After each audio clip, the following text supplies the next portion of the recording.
Hello guys and welcome to the channel success achievement. Friends, यहाँ पे हम discuss करने वाले हैं आज की इंपॉर्टेंट अपडेट्स। गाइस, मॉडिफिकेशन पर सुप्रीम कोर्ट में सुनवाई कब होने वाली है, इसको लेकर हम डिटेल डिस्कस करने वाले हैं, क्योंकि गाइस मॉडिफिकेशन जो सरकार के द्वारा दायर किया जा रहा है ये काफ़ी महत्वपूर्ण है।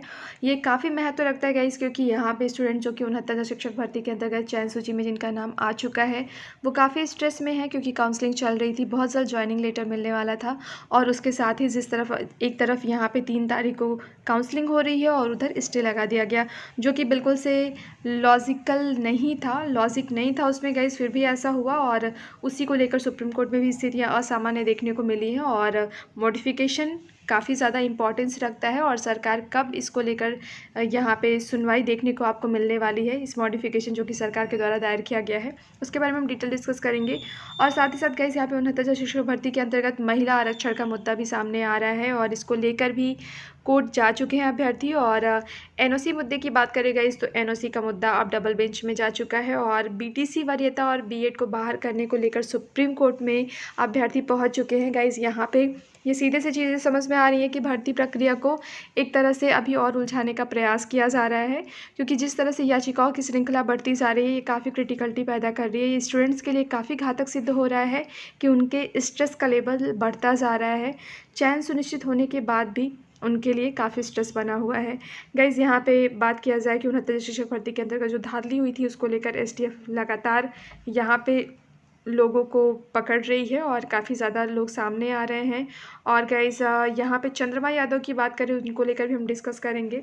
और साथ ही साथ गाइज़ एनओसी को लेकर जो डबल बेंच में मुद्दा जा चुका है, यहाँ पे जहाँ तक है सरकार की बढ़त देखने को मिलेगी, क्योंकि गाइज़ यहाँ पे सरकार बिल्कुल से एनओसी देने के पक्ष में नहीं है। और एनओसी गाइज़ यहाँ पे सरकार बिल्कुल से डबल बेंच में भी अपनी बिल्कुल स्ट्रेटेजी के साथ पहुँचेगी। और गाइज़ यहाँ पे एनओसी की बात की जाए तो 68,500 के अंतर्गत जो शिक्षक बन चुके हैं उन्हें एनओसी बिल्कुल से नहीं मिलना चाहिए।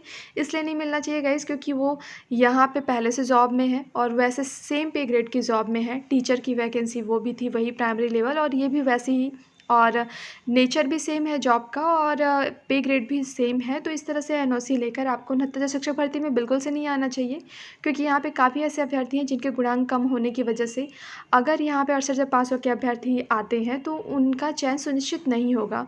तो गाइज़, ये नैतिकता के तहत भी ये चीज़ होना चाहिए कि 68,500 के जो अभ्यर्थी हैं जो टीचर बन चुके हैं वो इस भर्ती में पार्टिसिपेट ना करें, क्योंकि इसमें काफ़ी ज़्यादा स्ट्रेस अभ्यर्थियों को झेलना हुआ है। 1.5 साल से वो बहुत परेशान हैं और मेरिट लिस्ट में नाम आने के बाद भी वो स्ट्रेस अभी झेल रहे हैं। और जिनका मेरिट लिस्ट में नाम नहीं आया वो सेकंड काउंसलिंग के लिए इंतज़ार कर रहे हैं कि शायद कम गुणांक होने के बाद भी हमें मौका मिल जाए, एनओसी लेकर 68,500 के अभ्यर्थी इसमें ना आए, सीटें खाली रह जाए और हमें मौका मिले।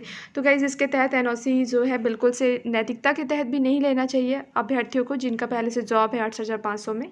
और गाइज़, यहाँ पे सारी डिटेल्स हम बिल्कुल से क्लियरली डिस्कस करने वाले हैं। अगर चैनल को पहली बार विजिट कर रहे हो तो चैनल को सब्सक्राइब करिएगा, बेल आइकन को प्रेस करिएगा ताकि जो भी लेटेस्ट अपडेट्स हो आपको मिल सके।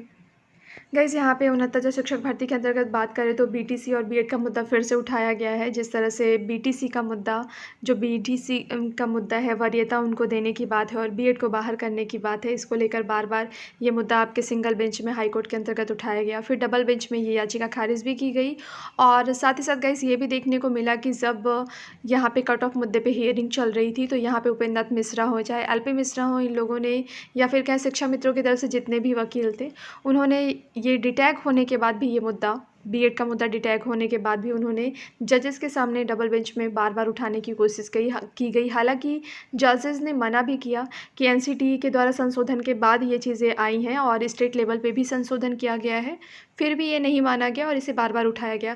गाइज़, ये चीज़ें जिस तरह से अभी सुप्रीम कोर्ट भी पहुँच चुका है बीएड और बीटीसी का मुद्दा, तो गाइज़ ये एक तरह से भर्ती को फंसाने की ही एक स्ट्रैटेजी बनाई गई है, क्योंकि ये बिल्कुल से क्लियर है कि बीएड जो है वो लीगली इसमें शामिल हुआ है। जिस तरह से एनसीटीई ने संशोधन किया और बिल्कुल से वो एक उसके पास अथॉरिटी है, वहाँ पे संशोधन करके उन्हें प्राइमरी लेवल पे लिया गया और उसके बाद से राज्य सरकार भी संशोधन करी और बैक डेट से जाके लागू भी किया, क्योंकि बैक डेट से जाके आप लागू कर सकते हो। तो गाइस, लॉजिक के तहत सारी चीज़ें ट्रांसपेरेंसी के साथ हुई, बैक डेट से जाके आप लागू कर सकते थे, वो भी हुआ, लेकिन फिर भी ये मुद्दा सुप्रीम कोर्ट में पहुंच चुका है। तो गाइज़ एक तरह से ये भर्ती प्रक्रिया को उलझाने की कोशिश की गई है, क्योंकि मॉडिफिकेशन के साथ ही साथ इसे सुनने की प्रक्रिया को बहाल किए जाने की बात हो रही है। और अगर ऐसा होता है तो कहीं ना कहीं मॉडिफिकेशन की पे जो स्ट्रेटेजिकली बहुत डिटेल में डिस्कस होने वाला है, उसको लेकर यहाँ पे एक ऐसी सिचुएशन क्रिएट करने की कोशिश हो रही है कि यहाँ पे मॉडिफिकेशन याचिका पे क्लियरली बहस ना हो पाए। तो गाइस इस तरह से 69 शिक्षक भर्ती के अंतर्गत अभ्यर्थियों को केवल स्ट्रेस देने की कोशिश की जा रही है।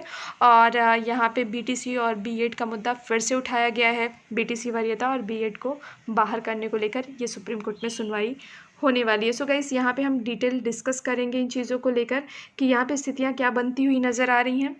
यहाँ पे गाइस 69 शिक्षक भर्ती के अंतर्गत बात किया जाए तो जिस तरह से पीसीएस खंड शिक्षा अधिकारी लेखपाल भर्ती में आरक्षण मिला था महिलाओं को, वही मुद्दा यहाँ उठाया गया है कि क्यों यहाँ पे जिस तरह से 72,825 की जो शिक्षक भर्ती आई थी, उसमें जिस तरह से 50% यहाँ पे महिलाओं के लिए आरक्षण की व्यवस्था की गई थी, उस तरह से क्यों नहीं 69 शिक्षक भर्ती में किया गया। और यहाँ पे 20% 36 आरक्षण की मांग की गई है और हाईकोर्ट पहुँच चुके हैं अभ्यर्थी। गाइस यहाँ पे 69 शिक्षक भर्ती के अंतर्गत याचिकाओं की जैसे बिल्कुल से एक श्रृंखला सी बनी हुई है और वो कम होने का नाम नहीं ले रही है। यहाँ पे आप डिटेल्स देख सकते हैं किस तरह से वैकेंसीज़ का नाम दिया गया है, उनके अंतर्गत आरक्षण को बताया गया है, सीधी भर्तियों को लेकर महिलाओं को आरक्षण, और यहाँ पे 69 शिक्षक भर्ती के अंतर्गत भी ये मांग की गई है। और गाइज़ यहाँ पे न्यायालय ने भी ये मुद्दा भी काफ़ी महत्वपूर्ण नज़र आ रहा है, क्योंकि यहाँ पे सरकार को जवाब देना होगा कि इस भर्ती के अंतर्गत ऐसी व्यवस्था क्यों नहीं की गई। यहाँ पे गाइज़ इससे रिलेटेड डिटेल्स भी दी गई है, आप बिल्कुल से डिटेल्स देख सकते हैं। यहाँ मीना कुशवाहा जो है, उनका कहना है कि महिलाओं को आरक्षण देने संबंधित शासनादेश होने के बावजूद 69 शिक्षक भर्ती में उनका अनुपालन बेसिक शिक्षा विभाग नहीं कर रहा है और जिससे वह न्यायालय की शरण लेने को मजबूर है।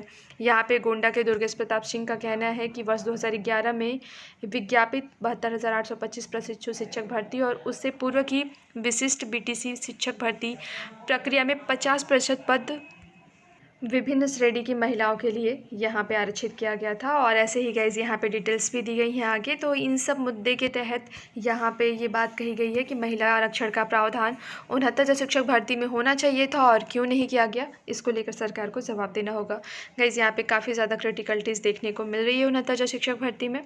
वहीं गाइज यहाँ पे जो विवादित प्रश्नों का मुद्दा था, जो कि पहले हाई कोर्ट सिंगल बेंच में था, और सिंगल बेंच में उसी दिन की बात है जिस दिन 3 तारीख को 3 जून को जब काउंसलिंग एक तरफ स्टार्ट हुई थी और दूसरी तरफ भर्ती के अंतर्गत स्टे दे दिया गया, जो कि विवादित प्रश्नों का मुद्दा था और यूजीसी को यहाँ पे सारे डिटेल्स देने के लिए भेज दिया गया। तो गाइज यहाँ पे वो विवादित प्रश्नों का मुद्दा फिर डबल बेंच में गया। डबल बेंच में यहाँ पे स्टे हटाते हुए सरकार को भर्ती प्रक्रिया आगे बढ़ाने का आदेश या निर्देश दे दिया गया।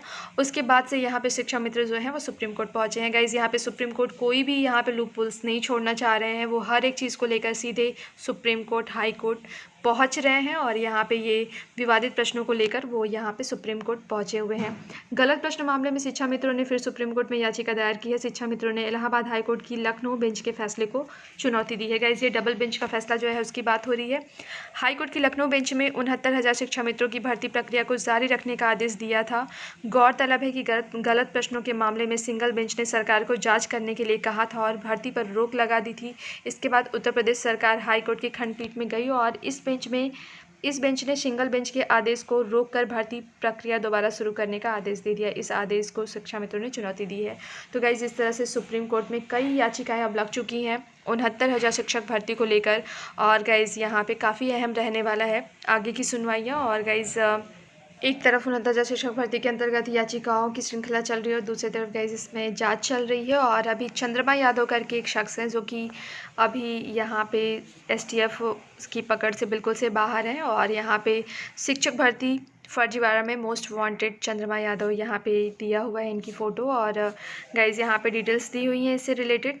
काफ़ी ज़्यादा गाइज़ यहाँ पे क्रिटिकलिटीज़ देखने को मिल रही है कि हर एक शिक्षक भर्ती हो या फिर कोई भी भर्ती हो, यहाँ पे करप्शन हो ही जाते हैं। और यहाँ पे चेहरे काफ़ी ज़्यादा नज़र आ रहे हैं 69,000 शिक्षक भर्ती में, जहाँ पे नकल के काफ़ी ज़्यादा एक पूरी श्रृंखला से सामने आ रही है। वहीं गाइस आज काफ़ी अहम सुनवाई आज भी है 69 शिक्षक भर्ती के अंतर्गत चयन सूची को लेकर, एमआरसी को लेकर। और गाइस इस हियरिंग को भी काफ़ी महत्वपूर्ण समझा जा रहा है, क्योंकि कल भी हियरिंग हुई थी इसको लेकर और आज के लिए फिर डेट लगा दी गई है। तो गाइस इतनी जल्दी की डेट लगाने से आप बिल्कुल से समझ सकते हैं कि मुद्दा काफ़ी ज़्यादा एक मतलब ऐसी सिचुएशन यहाँ पे देखने को मिल रही है कि मुद्दा काफ़ी गंभीर है और आज की हियरिंग काफ़ी महत्व रखने वाली है।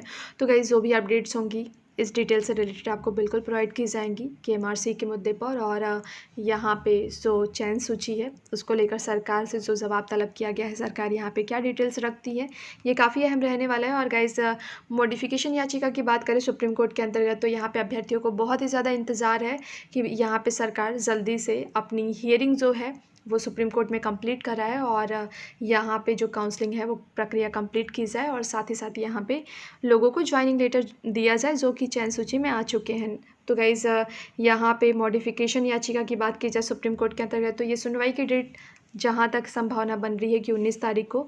और गाइज़ यहाँ पे इसको लेकर अभी कॉज लिस्ट मेंशन नहीं हुई है, लेकिन यहाँ पे चांसेस बन रहे हैं कि 19 के बाद कोर्ट बंद हो रही है और ये 3 जुलाई को ही खुलेगी। तो ऐसी स्थिति में सरकार भी ये चाह रही है कि ये जल्दी से जल्दी हियरिंग कंप्लीट हो। और गाइज़ अभी डिटेल्स नहीं मिली है कि फाइनली 19 को हियरिंग होगी या नहीं।